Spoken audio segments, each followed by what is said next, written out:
मध्य पूर्व की राजनीति जिस तरह हर रोज एक नए तूफान को जन्म दे रही है, उसी उथल-पुथल के बीच कुवैत ने अंतर्राष्ट्रीय मंच पर एक ऐसी आवाज बुलंद की है जिसने पूरे वैश्विक समुदाय को झकझोर दिया है, और वो है इजरायल के परमाणु कार्यक्रम को अंतर्राष्ट्रीय निरीक्षण के दायरे में लाने की मांग। क्योंकि कुवैत के ऑस्ट्रिया स्थित स्थायी प्रतिनिधि और अंतर्राष्ट्रीय संगठनों में नियुक्त राजदूत तलाल अल फस्साम ने वियना में IAEA बोर्ड ऑफ गवर्नर्स की बैठक के दौरान साफ कहा कि अरब समूह द्वारा उठाए गए सारे मुद्दों का कुवैत पूरा समर्थन करता है, और उनका यह मानना है कि अंतर्राष्ट्रीय परमाणु ऊर्जा एजेंसी यानी IAEA ही दुनिया की वो वैध संस्था है जिसके पास किसी भी देश के परमाणु कार्यक्रम के शांतिपूर्ण उपयोग की पुष्टि करने की वास्तविक जिम्मेदारी और अधिकार है। लेकिन इस पूरी संवेदनशील बहस के केंद्र में वो तथ्य है जिसे दुनिया दशकों से अनदेखा करती आई है, और वो ये कि जबकि मध्य पूर्व के लगभग सारे देश NPT का हिस्सा हैं, IAEA की संपूर्ण सुरक्षा व्यवस्था का पालन करते हैं, वहीं इजरायल ने न सिर्फ इस संधि पर हस्ताक्षर करने से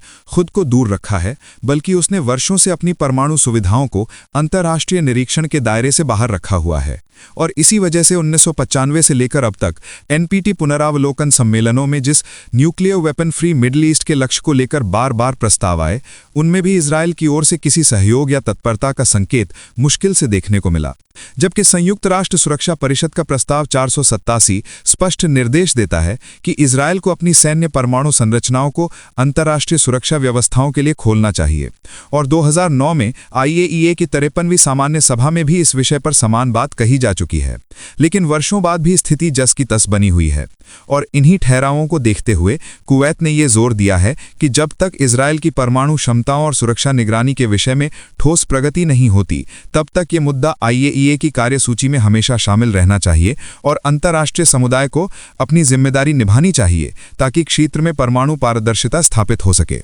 इसी भारी तनावपूर्ण माहौल के बीच गाजा से एक और बड़ा दावा सामने आता है। इस बार इजरायल की ओर से जब IDF ने ये घोषणा की कि उन्होंने एक विशाल भूमिगत सुरंग प्रणाली का पता लगाया है जिसकी लंबाई लगभग 7 किलोमीटर बताई गई है और गहराई करीब 25 फीट, और IDF के मुताबिक ये सुरंग रफा जैसे घनी आबादी वाले इलाकों के नीचे से गुजरती है, और इस मार्ग में UNRWA, स्कूलों, अस्पतालों और मस्जिदों के निकट से भी इसका रास्ता निकलता है। तथा उनका दावा है कि इस स्थिति का उपयोग हथियारों को छिपाने, हमलों की योजना बनाने और उच्च स्तरीय कमांडरों के ठिकानों के रूप में किया जाता था। IDF ये भी कहता है कि इस सुरंग में कम से कम 80 कमरे पाए गए हैं, और यही वो स्थान है जहां 2014 में हमास से संघर्ष के दौरान मारे गए इजरायली सैनिक हदार गोल्डिन के शव को रखा गया था, जिसे लगभग 11 साल बाद इसी सुरंग प्रणाली से बरामद किया गया। और इसी कड़ी में IDF ने एक और बयान जारी करके ये कहा कि उन्होंने हदार गोल्डिन की हत्या में संदिग्ध एक हमास सदस्य को गिरफ्तार किया है। इससे पहले कि अंतर्राष्ट्रीय राजनीति का दूसरा बड़ा मोर्चा खुलता, और वो है वॉशिंगटन, जहां अमेरिकी राष्ट्रपति डोनाल्ड ट्रंप और न्यूयॉर्क सिटी के नवनिर्वाचित मेयर जोहरान मामदानी की बहुचर्चित मुलाकात हुई। और दिलचस्प बात यह रही कि तीखे राजनीतिक मतभेदों के बावजूद ये बैठक आश्चर्यजनक रूप से शांतिपूर्ण और विनम्र वातावरण में हुई। लेकिन चर्चा का सबसे संवेदनशील बिंदु वो वक्त था जब गाजा पर चल रहे इजरायल के सैन्य अभियान पर सवाल उठे, और मामदानी ने कैमरों के सामने अपने पहले के रुख को दोहराते हुए कहा कि उनके विचार में गाजा में मानवीय विनाश हो रहा है और अमेरिका की नीतियों का उस स्थान पर प्रभाव पड़ रहा है। और इस वक्त एक असामान्य दृश्य तब बना जब ट्रंप उनके बगल में चुप बैठे रहे, क्योंकि व्हाइट हाउस के भीतर इस तरह का बयान पहली बार सार्वजनिक रूप से दर्ज हुआ। भले ही वो विपक्षी दल के एक नेता की ओर से आया हो, लेकिन इसका राजनीतिक महत्व अपनी जगह मौजूद है। इसके तुरंत बाद मामदानी ने बातचीत को न्यूयॉर्क के आर्थिक संकट की ओर मोड़ा और कहा कि उनके शहर के लोग चाहते हैं कि उनका टैक्स उन्हीं की बुनियादी जरूरतों और जीवन की गरिमा को सुरक्षित करने में खर्च हो। और मानवाधिकार की बात करते हुए उन्होंने वैश्विक मानकों की बात की, लेकिन यहां उन्होंने सीधे गाजा का नाम नहीं लिया,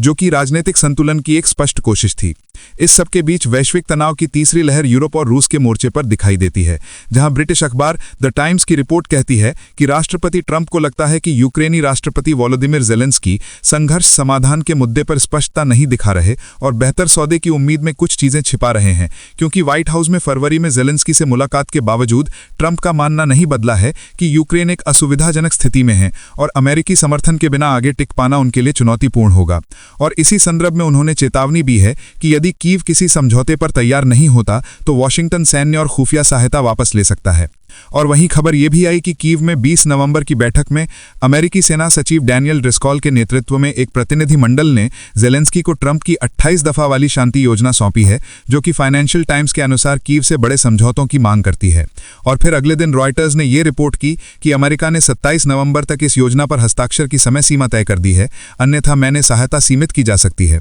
और इसी मुद्दे पर रूसी राष्ट्रपति व्लादिमीर पुतिन ने सुरक्षा परिषद की बैठक में ये कहा कि ट्रंप की ये योजना यूक्रेन में शांतिपूर्ण समाधान की नींव रख सकती है, लेकिन इस बारे में उनके साथ कोई विस्तृत चर्चा नहीं की गई, और संभवतः ये इसलिए क्योंकि अमेरिकी प्रशासन अभी तक यूक्रेनी पक्ष को राजी नहीं कर पाया है। और पुतिन का कहना है कि कीव इस योजना के विरुद्ध है। इसी भू राजनीतिक तनाव के बीच रूस के रक्षा मंत्रालय ने यह दावा किया है कि उन्होंने पूर्वी यूक्रेन के कई क्षेत्रों पर कंट्रोल स्थापित कर लिया है, जिनमें दोनेत्स्क क्षेत्र के कई गांव शामिल हैं, और यह भी कहा कि वो स्लोवेनांस्क के पूर्वी हिस्से यम्पिल तक पहुंच गए हैं। हालांकि यूक्रेन ने कहा है कि यम्पिल अभी भी उनके कंट्रोल में है, और इसी तरह कुबियांस्क पर कंट्रोल के रूसी दावे को कीव ने खारिज किया है। लेकिन रूस का कहना है कि दोनेत्स्क के स्टावकी, नोवोसेलिविका और मस्यलाकिविका पर अब उनका कंट्रोल है, और नीप्रोपेट्रोव्स्क क्षेत्र के एक गांव का भी उन्होंने जिक्र किया है, जबकि यूक्रेनी जनरल स्टाफ ने स्वीकार नहीं किया है, लेकिन मोर्चों पर भारी हमलों की पुष्टि की है। इस बीच ओपन सोर्स इंटेलिजेंस पर आधारित यूक्रेनी मिलिट्री ब्लॉग डीप स्टेट ने कहा है कि पोक्रोव के दिशा में रूसी बल दक्षिण से बढ़त बनाते हुए धीरे धीरे केंद्रीय हिस्से को अपनी पकड़ में ले रहे हैं,